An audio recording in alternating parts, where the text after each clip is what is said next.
오늘은 모세 9번째 시간으로 모세가 드디어 하나님을 만납니다. 모세야 모세야 주님이 호렙산에서 부르시죠. 떨기 나무 사라지지 않은 불꽃 가운데서 주님 말씀하십니다. 불꽃 같은 주님이 말씀하시는 거죠. 내가 여기 있나이다. 성경에 보면 주님이 우리를 찾아왔을 때 그 주님을 못 알아보거나 사람으로 착각해서 사람에게 찾아가는 경우도 있습니다. 못 알아본 경우는 어떻습니까? 다메 선상에서 사울이 큰 빛 가운데서 주님을 보죠. 그때 주님을 못 알아봅니다. 사울아 사울아 어찌하여 나를 핍박하느냐? 주님 니십니까? 네가 핍박하는 예수다. 예수님을 믿는 사람들을 죽이러 다메섹성에 갔던 사울은 주님을 모르죠. 그래서 주님 핍박했겠죠. 그래서 큰 빛 가운데서 눈이 멀어서 결국에는 강명한 눈을 뜨고 나서 그 주님이 십자가의 주님이시고 부활의 주님이시고 나의 평생 자랑은 주의 십자가밖에 없다고 바울이 고백하지 않았습니까? 나의 나됨은 주님의 은혜다. 주님 우리는 못 알아볼 때 있죠. 주님 누구신지 모르기 때문에 우리는 향방 없이 바울의 고백처럼 향방 없이 다니는 거잖아요. 푯대를 향해서 나아가라는 말처럼 우리가 향방 없이 다니는 것은 뭡니까? 예수님이 누군지 모르겠죠. 주님을 인격적으로 주님의 십자가를 주님의 부활의 주님을 경험하지 못했을 때 우리가 그런 현상이 나타났죠. 또 어린 사무엘이 사무엘아 사무엘아 부를 때에 그 음성을 사람의 음성으로 착각해서 엘리에게 여러 번 찾아가지 않습니까? 처음엔 엘리가 안 불렀다고 하다가 계속 반복해서 오니까 하나님이 부르셨나 보다 생각이 들어서 우리가 그 유명한 말 있지 않습니까? 주여 말씀하십시오 종이 듣겠나이다.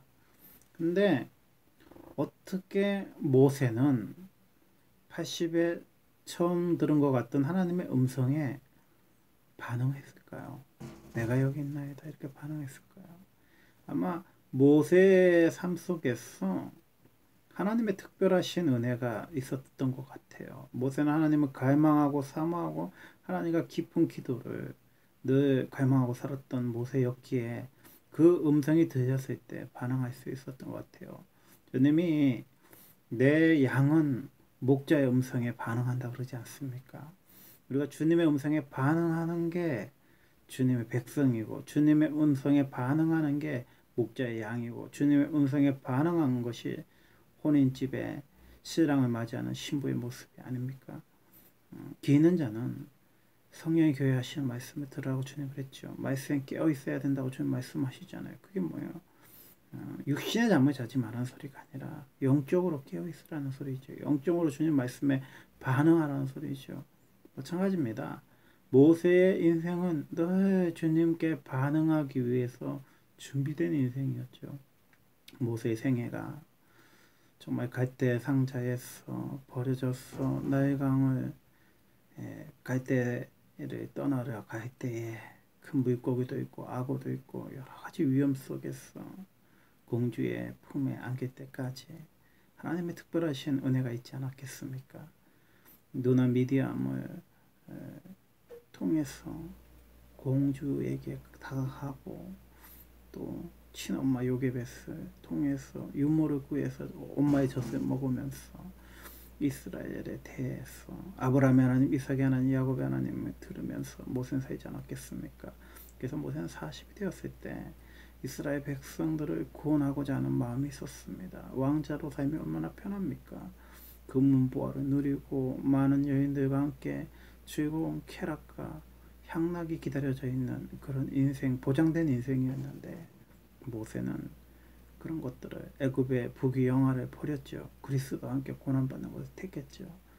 다만 그 길이 주님의 인도하심에 따라서 다 버려진 강야의 길이었고 이방인의 나그네 된 길이었고 시부로와 결혼해서 초라한 게르손을 낳는 그런 초라한 몇 마리 양을 키우는 늙은 할아버지 모세였지만 하나님은 몇 마디 양, 그것도 장인의 양을 키우는 초라한 목동 할아버지 모세를 사랑하셨지요. 그래서 200만 명이 넘는 이스라엘을 인도하는 목자로 부르시지 않습니까?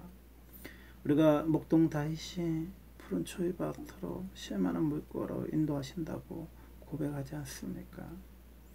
하나님은 정말 그 어린 사무엘에게 만나주신 하나님이나 소년 목동 다윗에게 만나주신 하나님이냐, 또는 정말 중년의 나이에 정말 하나님을 깊이 만나서 생애 전환점 4차 전도여행까지 정말 생애 전환점 노마로 하고 또 그곳에서 순교한 바울의 인생이나 정말 하나님 만난 생애 참 멋있죠.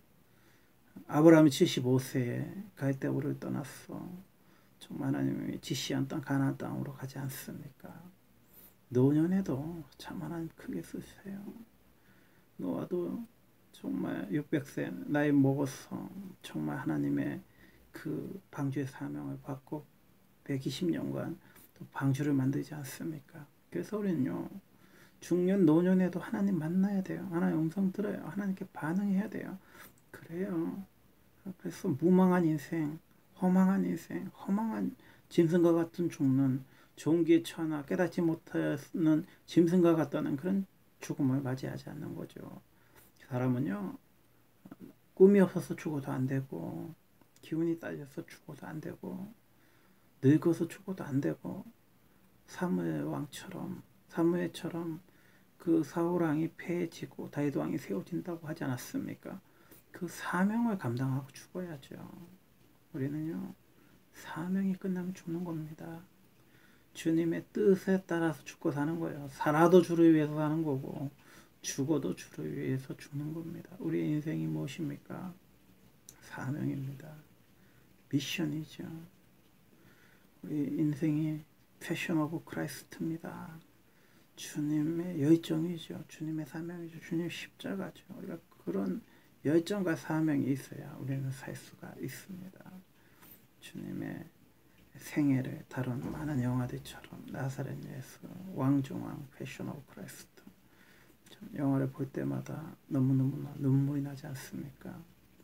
저는 정말 배너라든지 식계라든지 그 4시간에 가까운 영화들을 소장해서 보는데 볼 때마다 참 대작인 것 같아요. 감동이 막 밀려와요.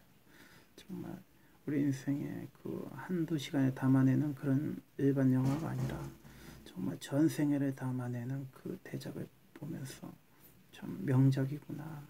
마찬가지죠. 우리 인생이 명작과 같은, 걸작과 같은 하나님 작품이죠. 마치 배너처럼 또 식계처럼 정말 모세의 인생에서 정말 한편의 드라마 같은 이집트 왕자 모세에서 또 미디안 강야에서 양치는 중년 노년의 쓸쓸한 모세에서 또 200만 명을 또 드라마틱하게 바로에게 찾아가고 또 10가지 재앙을 통해서 하나님께서 유월절 사건을 통해서 또 홍해를 통해서 이스라엘 백성들을 이끌어 가시는 그 위대하신 사역의 시작이 아닙니까? 그래서 인생은 끝이 아니라 하나님을 만나면 새로운 시작입니다. 그냥 모세가 하나님 없이 살았으면 그냥 끝이었겠죠. 그러나 80에 끝나는 인생이 아니라 하나님을 만나니까 모세는 새롭게 시작한 인생이었습니다. 우리가 어린 사무엘처럼 어릴 때 하나님을 만나던 소년 다윗처럼 소년 때 만나던 중년의 사울 바울처럼 중년에 만나던 아니면 아브라함이나 노아나 모세처럼 노년에 만나던 하나님 만난 사람들은 복된 거죠. 하나님 만난 삶도 복되고 하나님 만난 사역도 복되고 하나님 만난 죽음조차도 나중에 정말 느보산에서 가나안 땅을 바라보면서 이스라엘 축복하면서 숨을 거두는 그런 하나님을 갈망하고 가나안 땅을 바라보고 이스라엘 백성을 보고 빈 그 마지막에 모세를 기억하지 않습니까? 모세라는 큰 별을 바라보기만 해도 설레고 말씀을 전하는 것도 설레는 것 같습니다. 오늘 하루도 주님 안에서 복된 하루 되시기 바랍니다. 감사합니다.